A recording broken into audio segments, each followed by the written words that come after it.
Así que bueno, vamos a estar comunicándonos con quien posiblemente sea la persona que más sepa sobre estos temas en nuestro país. Vamos a estar hablando con el ingeniero naval Horacio Tetamanti, que también es ex subsecretario de Puertos y Vías Navegables. Así que bueno, ingeniero, buenas tardes, muchas gracias por aceptar la invitación. No, muchas gracias a ustedes y especialmente por tu elogio exagerado. Bueno, muchísimas gracias. Estamos aquí en la ciudad de Rosario. Usted de Mar del Plata, ¿no? Yo estuve mucho tiempo en Mar del Plata, más allá que ahora estoy en San Fernando, en la provincia de Buenos Aires. En Buenos Aires, bueno. Un poco estaba comentando, ¿no?, sobre la importancia de la cuestión de la soberanía y fundamentalmente de la soberanía marítima. Y nos gustaría por ahí comenzar preguntándoles qué es la soberanía marítima y fluvial y cómo estamos hoy en esta materia, año 2020, en la República Argentina. Mirá, la palabra soberanía es una palabra compleja, muy amplia, que digamos refiere a un montón de conceptos. Pero también la realidad es que la soberanía es un ejercicio concreto, material, es por la cual una comunidad, un país, una nación puede establecer dentro del ejercicio legítimo de sus atribuciones y derechos las definiciones políticas que le sean más convenientes a sus intereses. Entonces, acá la cuestión de ahora y de toda la vida, digamos, lo que significa la logística por agua, el transporte por agua, las vías navegables, el control logístico de los flujos comerciales, constituyen aspectos centrales para la protección de los intereses, es decir, la distribución de la renta, la capacidad de agregar el valor de las comunidades, la posibilidad de defender posiciones de fuerza al momento de negociar o transar los bienes. En fin, es un conjunto de situaciones por la cual los países, las naciones, en ese ejercicio soberano establecen una cantidad de normativas que le permite poner a resguardo sus intereses. La historia argentina es larguísima, la cantidad de páginas donde las pujas de intereses, especialmente del nacimiento de nuestra nación, el origen del virreinato, las pujas entre las potencias europeas, Portugal, Inglaterra, España, Francia, es decir, escribieron en el Río de la Plata y en el Paraná muchas páginas de nuestra historia que conformaron nuestra propia identidad, ¿no? Así es. Y de eso se trata justamente, que la Argentina se apropie de lo que le corresponde por derecho propio y lo ponga al servicio de los intereses de los argentinos. Ahora la Argentina, a partir de esa década del 90, resignó y delegó una cantidad de ejercicios y de posibilidades de su soberanía en estos ríos, y es evidente que a partir de esa década se ha podido o ha perdido la Argentina una cantidad de situaciones que han puesto esta infraestructura a la infraestructura a favor de los intereses de las multinacionales, y de eso se trata, ¿no es cierto? ¿Quiere participar el perro? Se ve también. Estoy acá con un ataque furibundo de mi perro. Muy bien. Quiere decir lo suyo. La vida isleña que estoy viviendo. Muy bien. ¿Y cómo estamos en la situación actual con respecto a la soberanía marítima? Mirá, nosotros estamos con una situación muy comprometida. Es decir, a partir de esa reforma de los 90, a la Argentina nos partieron al medio.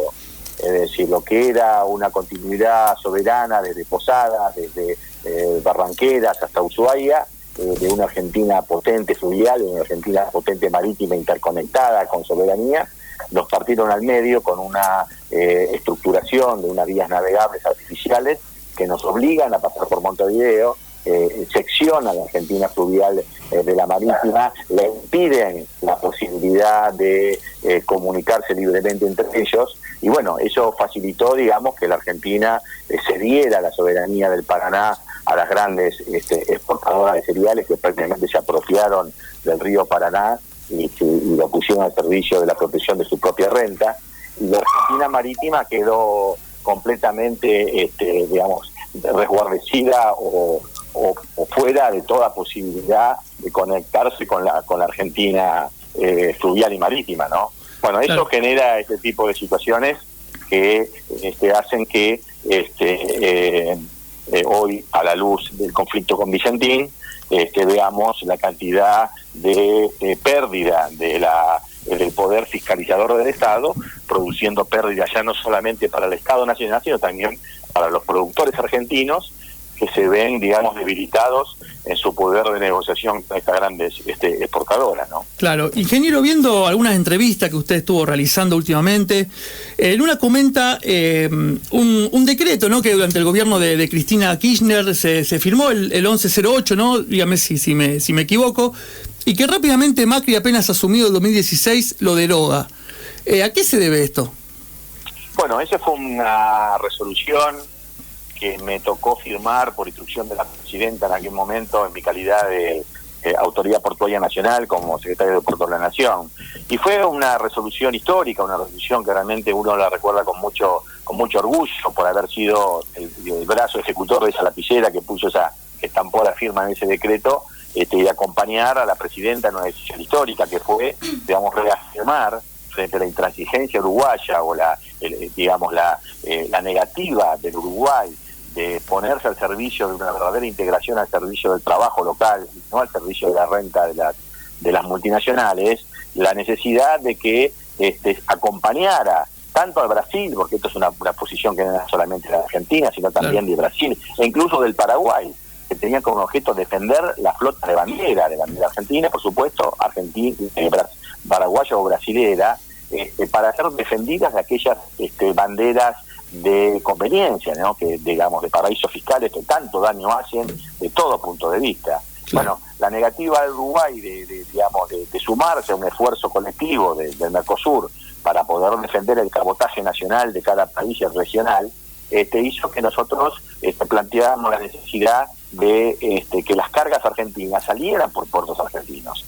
Es decir, históricamente salían y lamentablemente siguen saliendo por el Uruguay, pero que al menos una integración de esta naturaleza permitiera cierta simetría en que el Uruguay defendiera el trabajo de los latinoamericanos y de los rioplatenses. Claro, toda carga que sale, digamos, desde Argentina tiene que pasar sí o sí por Uruguay.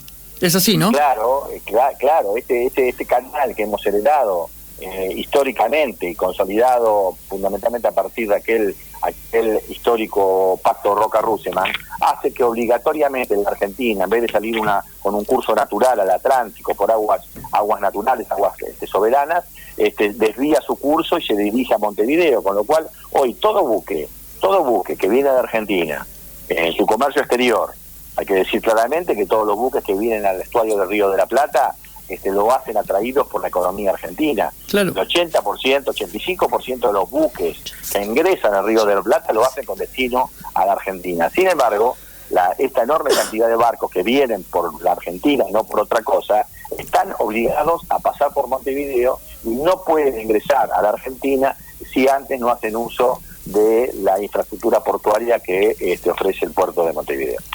Así es. Hola, Horacio, ¿qué tal? Carla te saluda. Carla, ¿cómo estás? Un gusto. Igualmente. Respecto a esto que venís diciendo, ¿qué implica? ¿Nos podés decir? Primero te quería contar un poco que, mira, como trabajadores, como ama de casa, que soy yo, como mamá, me costó comprender este tema. Me daba cuenta de su importancia, pero me costó entender cosas que tienen que ver más con lo técnico, quizá. Y pensé también, pongo el foco en lo poco que el conocimiento común tiene sobre estos temas. Sí. Sí, dime. No, y respecto a lo que venías diciendo, queremos poder comprender qué implica, así en criollo, qué implica que salga todo del puerto de Montevideo. Bueno, implica lo que hablábamos al principio, es decir, las vías navegables, los estrechos, las zonas, digamos, de control de estos flujos comerciales internacionales, globales, fundamentalmente se hacen por agua, constituyen no solamente un instrumento técnico, sino una enorme herramienta geopolítica de control. Es decir, el hecho de que nuestros barcos ingresen y que la Argentina haya resignado esa soberanía normativa de indicar cómo se dirigen, hasta dónde se dirigen, cómo se controlan, cómo se instala la capacidad de fiscalización del Estado, hacen que la Argentina prácticamente en los hechos se comporte como un país mediterráneo. Es decir, las decisiones de cómo se navega, cómo se instalan las ofertas, porque hay que decir también con mucha claridad de que antes de esas reformas prácticamente todo lo que grano que salía por el río Paraná era argentino. Con lo cual, claro, la posibilidad de los productores argentinos frente a los exportadores, esa negociación, ese conflicto de intereses que es genuino. El que quiere vender su producción lo quiere hacer al mayor precio posible, y el que la comercia lo quiere comprar al menor precio posible. Eso es natural. Lo que no es natural que la Argentina debió haber puesto todo el peso del Estado para fortalecer a sus propios productores, no para fortalecer a los exportadores multinacionales en detrimento de nuestros propios productores. Con lo cual, el río Paraná se usó ya no solamente, o no se puso al servicio no solamente de los productores argentinos, sino de los productores de Brasil, los productores de Paraguay, y ahí estamos viendo ahora que también los productores que lamentablemente hay, o parecería, o han dicho que hay alguna sospecha de que también se filtre soja argentina por esa vía paralela, digamos. Y esto va directamente a repercutir en la mesa de los argentinos, fundamentalmente en la mesa de los productores agropecuarios. Y a la larga también, frente a la posibilidad de que se maximice la renta de las multinacionales, que no quede ni para los productores ni para el Estado argentino, que el país todo se empobrezca. Con un agravante más, Carla, que además el hecho de que nosotros nos hayan expulsado del agua y que el agua sea solamente puesta al servicio del negocio granelero, como que no hubiera otros intereses, hicieron que los argentinos perdiéramos las grandes ventajas logísticas que significa el transporte por agua. Si lo que cuesta $1 trasladar en un barco, cuesta $10 trasladarlo en un ferrocarril, y cuesta $100 trasladarlo en un camión, con lo cual los productores de tu ciudad, digamos, que tuviesen producciones de miel, producciones de cualquier característica, para hacernos llegar a los consumidores, por ejemplo, de Ushuaia o de Santa Cruz, deben sufrir una cantidad enorme de costos de transporte que, si se hicieran por agua, es evidente que tendrían más rentabilidad para los productores y menos costos para los consumidores. O sea que la Argentina ha quedado como esclavizada al transporte por camiones, con una enorme cantidad de costos adicionales, porque si pudieran utilizar, como la geografía lo permitiría, el transporte por agua por un lado y la estructura ferroviaria por otro, es evidente que la productividad argentina crecería enormemente, especialmente en los costos de vida y en la competitividad de las economías regionales. O sea, que el daño que ha sufrido la Argentina por haber perdido el uso del agua para su propia economía y haber puesto el río Paraná al servicio de las exportadoras de grano, bueno, creo que ha hecho un daño muy, muy importante, ¿no? Nos ha hecho un daño muy importante. Horacio, y respecto a este acuerdo federal de hidrovía Paraguay-Paraná que se firmó en estos últimos días, ¿qué opinión te merece? Mira, el pacto tiene luces y tiene sombras. Puede constituir una oportunidad, pero también se puede constituir en una nueva amenaza y un nuevo fracaso. No está claro el texto, la redacción de este acuerdo. Es muy precario y tiene errores muy graves que uno no sabe si son hechos por la ignorancia o porque el diablo ha metido la cola. Por ejemplo, en todo acuerdo es evidente que lo primero que habría que definir con claridad cuál es el objeto a la cual se dirige una legislación. La primera, cualquier legislador, cualquier, digamos, administrador de normativa, lo primero que hace es definir con mucha claridad cuál es el objeto a ser legislado. Eso es una etapa, digamos, procesal fundamental. En este caso se habla de un nombre, de una denominación llamada hidrovía, que es extremadamente peligrosa.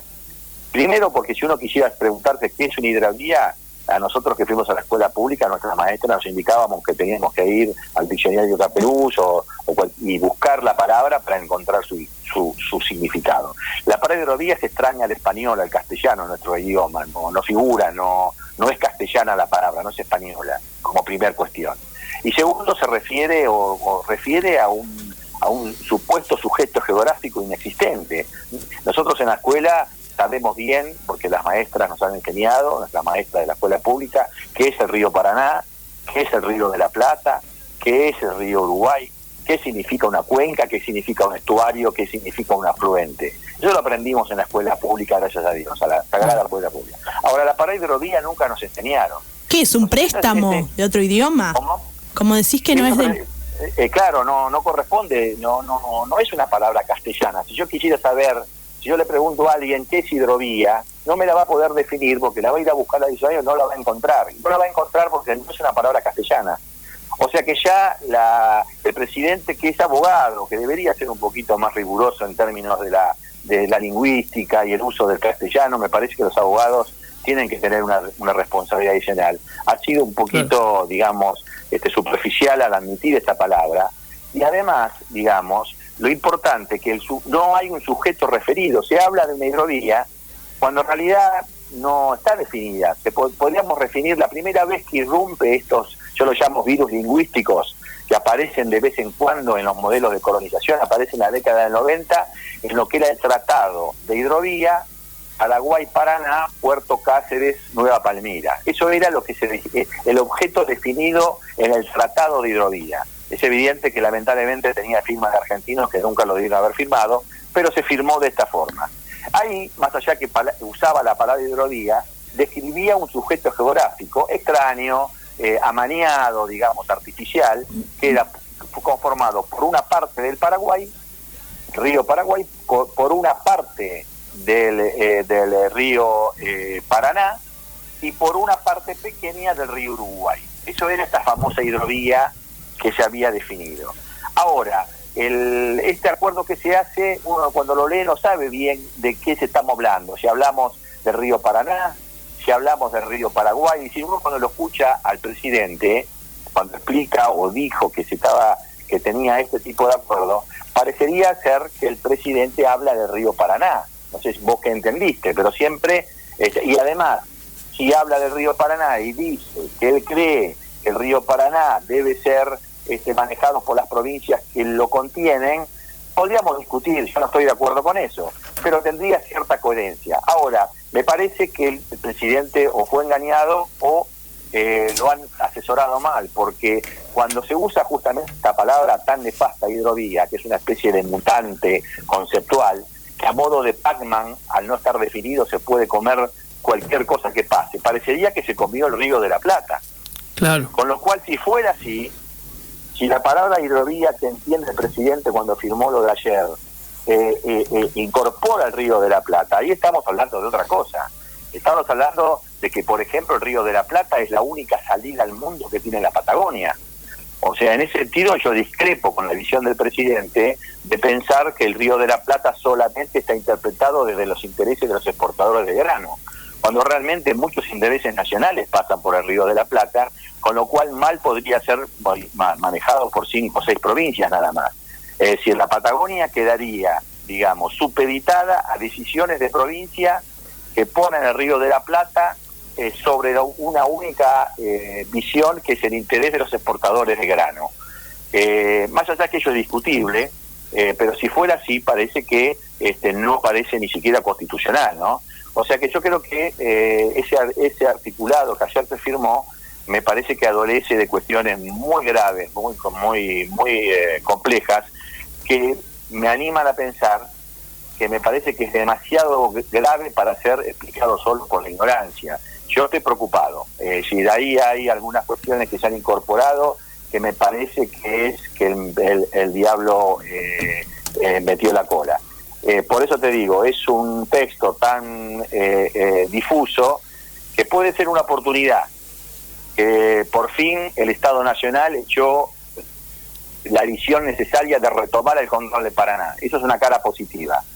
Pero mi temor es que no termine siendo una nueva trampa y consolide ya no solamente la definitiva resignación de la soberanía del Paraná, sino que además pueda constituirse por una malversación de objetivos en función de su mala redacción, utilizarla en el futuro para que además de la entrega del Paraná nosotros perdamos el Río de la Plata, ¿no?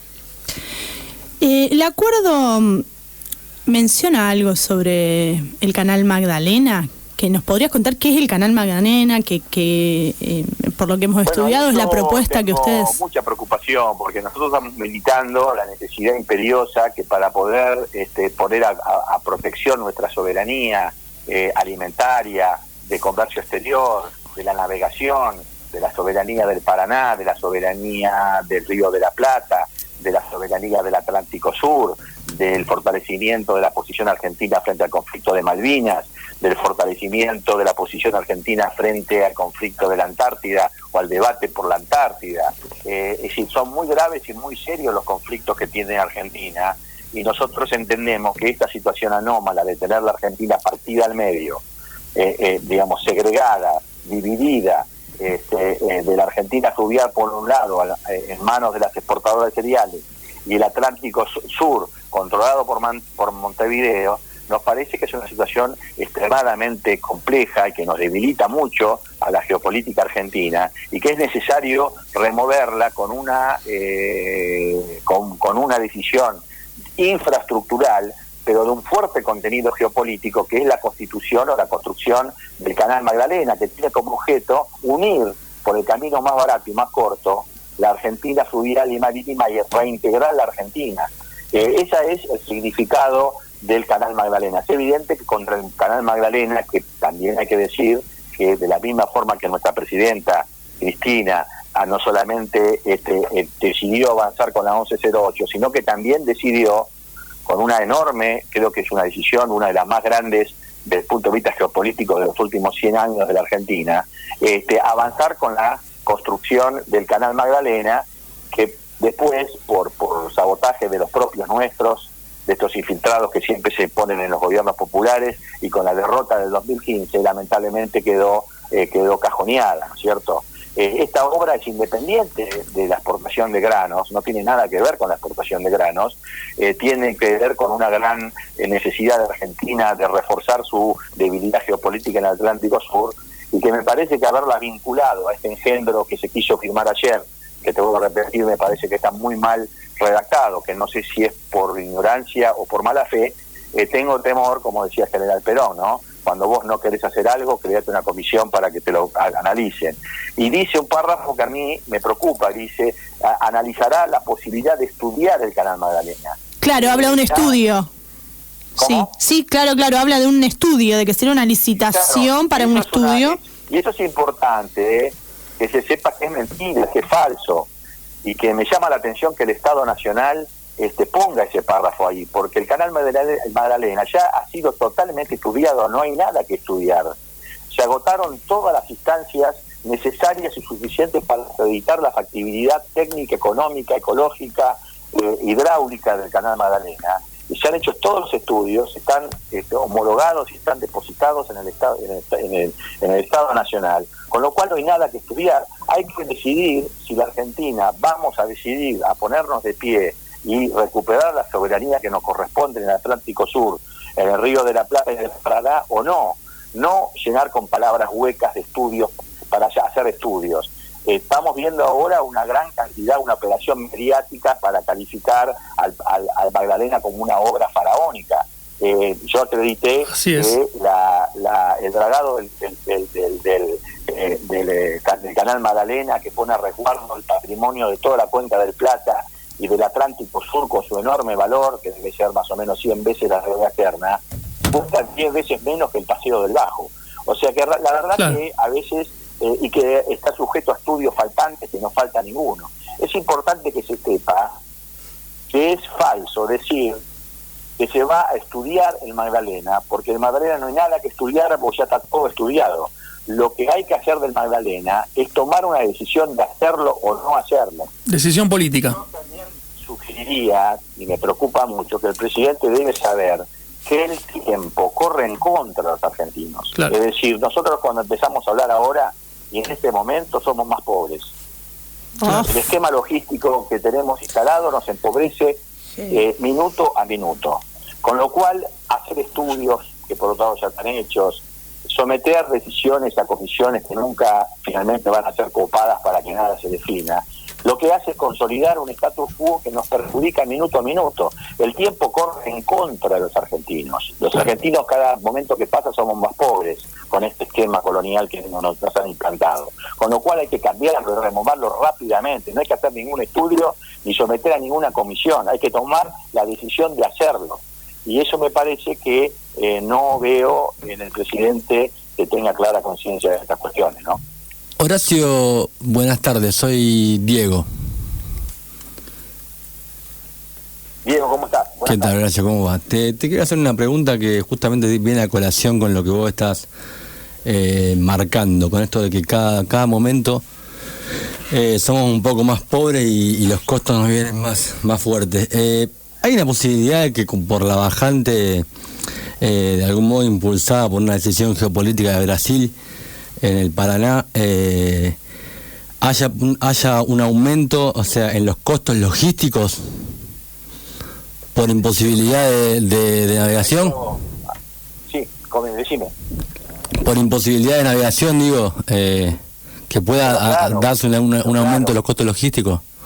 Digo, si tendría que ir hacia el sur, a la salida. Todo tipo de cuestiones. Estamos viendo ahora, brutalmente te diría, las consecuencias de la pérdida de una visión geopolítica de la Argentina y de haber puesto nuestro país al servicio de las rentas, donde a nadie le interesa, salvo las rentabilidades para poder exportar al exterior. Acá hay un tema muy claro. Hoy estábamos discutiendo con un viejo compañero del Ministerio de Obras Públicas.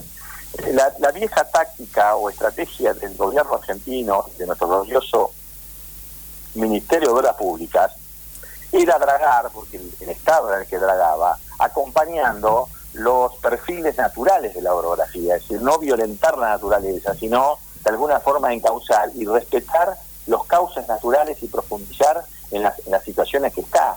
Esta idea mala vida de considerar el río Paraná como si fuese un oleoducto de proteína vegetal solamente para ser exportada al servicio de estas cerealeras, lo conciben como si fuera una única vía navegable que nace en San Martín y termina en el océano como que tuviese una sola profundidad, cuando en realidad la cuenca tiene un escalonamiento de profundidades. Lo que hay que hacer es defender los escalonamientos donde están profundos, profundizarlos, y donde no están profundos, no forzarlos, sino encauzarlos y condicionarlos.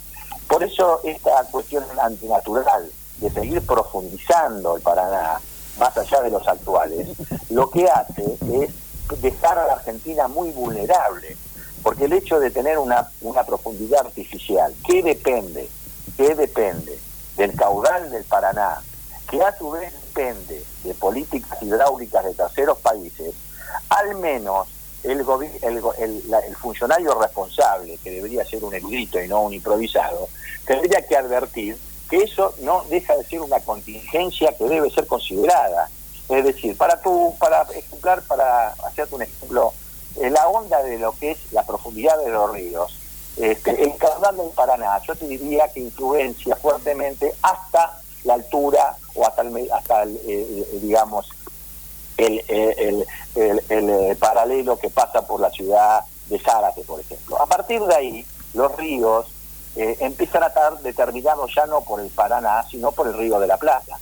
Con lo cual, lo que hay que hacer es profundizar en las zonas que no dependen del caudal del Paraná, sino del Río de la Plata. Es decir, poner en valor un río, por ejemplo, el río Paraná-Guazú, que es y que nos garantiza profundidad todo el año y nos garantiza profundidad más allá de cualquier política que pudieran tomar otros países, en cambio de profundizar hasta Rosario, por ejemplo, porque en Rosario sí es fuertemente dependiente de la influencia del caudal del Paraná. Por eso es una enorme irresponsabilidad de que los que ahora auguran que se siga profundizando, porque dice que eso se abarata costos. Inclusive algunos dirigentes sindicales del sector, que yo creo que son más representativos de intereses foráneos que los trabajadores argentinos, dicen que hay que seguir profundizando.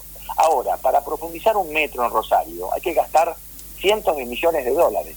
Ahora, con media hora de cerrar los caudales del Paraná, eso se pierde rápidamente y se está demostrando ahora. Yo no sé si realmente la decisión de controlar el Paraná aguas arriba pueda, responder a una necesidad específica de perjudicar a la Argentina. Pero sí está claro, porque también podría decir que de pronto Brasil se quiere demostrar al mundo que él es el dueño de la soja y que él es el fijador de precios y que incluso la oferta argentina depende de las políticas brasileñas. Eso es un pensamiento, te diría, exagerado, pero que uno tiene obligación de hacerlo, pensarlo. Porque nunca nadie sabe qué va a pasar el día de mañana con los conflictos internacionales. Con lo cual, seguir profundizando el Paraná a la altura de Rosario significa poner todavía al país más de rodillas, independiente de decisiones que no permiten a la Argentina. O sea que de pronto a las grandes exportadoras, de la misma forma que venden soja argentina, venden brasileña y paraguaya, realmente les puede no importar esto, porque si en definitiva la Argentina no puede exportar porque se ha quedado sin agua, bueno, exportará desde Brasil, desde la Amazonia o de Belén de Pará o de algún otro lado, y conseguiré también la mercadería en otro lado. Ahora, a nuestros productores no tienen posibilidad, o lo exportan por el Paraná o no tienen forma de exportarlo.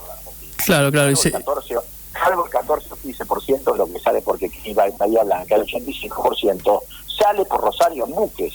Claro. Con lo cual me parece que esta cuestión que vos estás señalando es una de las situaciones que ha puesto en carne viva la miserable situación en que nos ha dejado la reforma de los 90 a la soberanía nacional, ¿no? Así es, ingeniero. Y hablando de conflicto internacional, y para ir cerrando y agradecerte, ¿no?, por esta participación, ¿qué rol, cómo podemos pensar a Malvinas en esta problemática? ¿Y cuál es el rol que juega Montevideo? Porque lo he escuchado usted también decir algo que me pareció muy, muy importante. Montevideo como base logística de las operaciones que Inglaterra hace con respecto a la ocupación ilegal en Malvinas. ¿Qué podemos decir con respecto a eso? Hoy, si uno analiza, digamos, de forma objetiva, los tracks son los registros de las posiciones de los barcos de toda esta pirata china, por ejemplo, o coreana, o taiwanesa, o lo que fuera, que opera en la milla 200 y con permisos ilegales de Malvinas. Vamos a ver que tiene como base operativa el puerto de Montevideo.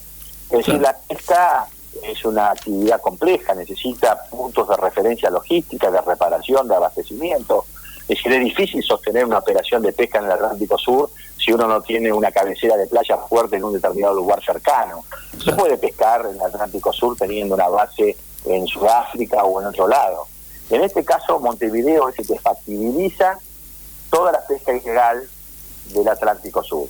Y no solamente factibiliza la pesca ilegal, sino que factibiliza la ocupación militar, porque no podrían ejercerse algún tipo de operaciones militares si no se usan, y ya hay mucha crónica periodística que dedica la presencia de aeronaves y naves en Montevideo, que hace que obviamente no se puede pensar una ocupación ilegal o una explotación ilegal de recursos sin la presencia de Montevideo. Por eso digo que el presidente, que me llama la atención porque es abogado y debería saberlo, y además profesor universitario, que no tiene claro o no le explicaron bien que aparentemente, si uno lee lo que se firmó ayer, estaría incorporado el Río de la Plata.